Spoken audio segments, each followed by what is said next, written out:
Orang yang bernafsu rakus. Sebab itu dinamailah tempat itu Kibrot Ta'awa, karena di sanalah dikuburkan orang-orang yang bernafsu rakus. Bilangan 11 ayat 34. Sahabat Iktus, dunia ini cukup untuk semua orang, tetapi tidak akan cukup untuk seseorang yang rakus. Pepatah yang menunjukkan keegoisan seseorang. Ia tidak peduli meski orang lain dirugikan.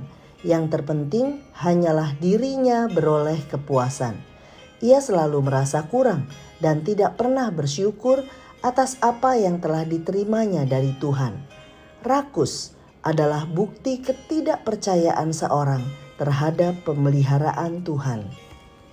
Bangsa Israel selalu ada dalam pemeliharaan Tuhan, baik melalui pimpinan tiang awan dan tiang api, serta mana untuk mereka makan. Namun beberapa di antara mereka yang disebut orang bajingan, kemasukan nafsu rakus, ayat yang keempat.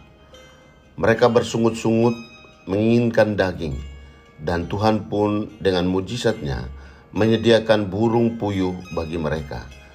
Tetapi lihatlah bagaimana nafsu rakus menguasai mereka, dan hal ini membangkitkan murka Allah. 1.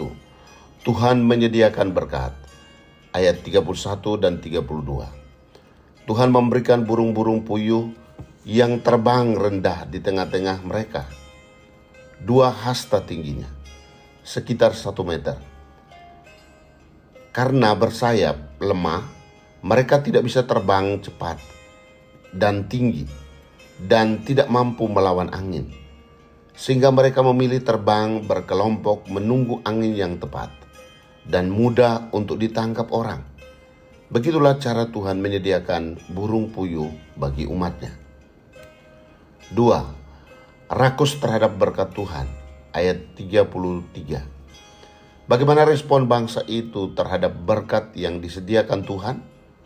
Pertama, mereka mengambil bagi dirinya lebih dari kebutuhannya. Mereka hanya memikirkan dirinya sendiri dan tidak peduli dengan yang lain. Kedua, mereka takut tidak mendapat makanan untuk keesokan harinya. Setiap orang mengumpulkan setidak-tidaknya 10 homer. Itu sama dengan 3,6 ton. Bilangan 11 ayat 32.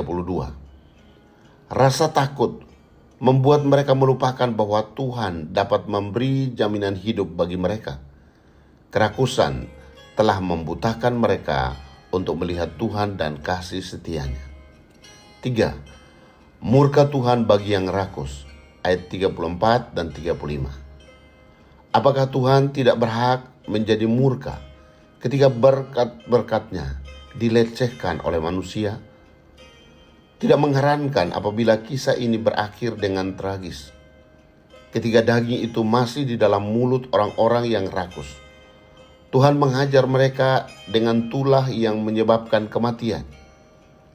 Tempat itu bernama Kibrot Ta'awa, artinya tempat kuburan para manusia rakus, karena kerakusan membuat mereka melupakan Tuhan.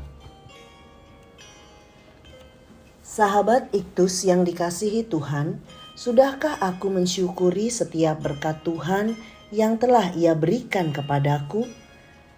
Aku tidak mau menjadi orang yang rakus. Lalu kepada siapa aku harus menyalurkan berkat yang ada padaku? Dalam hal apa aku masih rakus dan membuat Tuhan murka? Tuhan Yesus, berkat-Mu melimpah dalam hidupku. Ajari aku untuk selalu bersyukur dan tidak bersungut-sungut, karena Engkau selalu menyediakan yang terbaik untukku. Ya Tuhan, ingatkan aku jika nafsu rakus masih menguasai hidupku. Berikanlah kepadaku kerelaan untuk memberi, karena untuk itulah Engkau telah memberkatiku berlimpah. Taruhlah hati-Mu di dalam hatiku untuk memberkati bangsa-bangsa dengan berkat yang daripada-Mu. Amin. Taruhlah sebuah pisau pada lehermu bila besar nafsumu.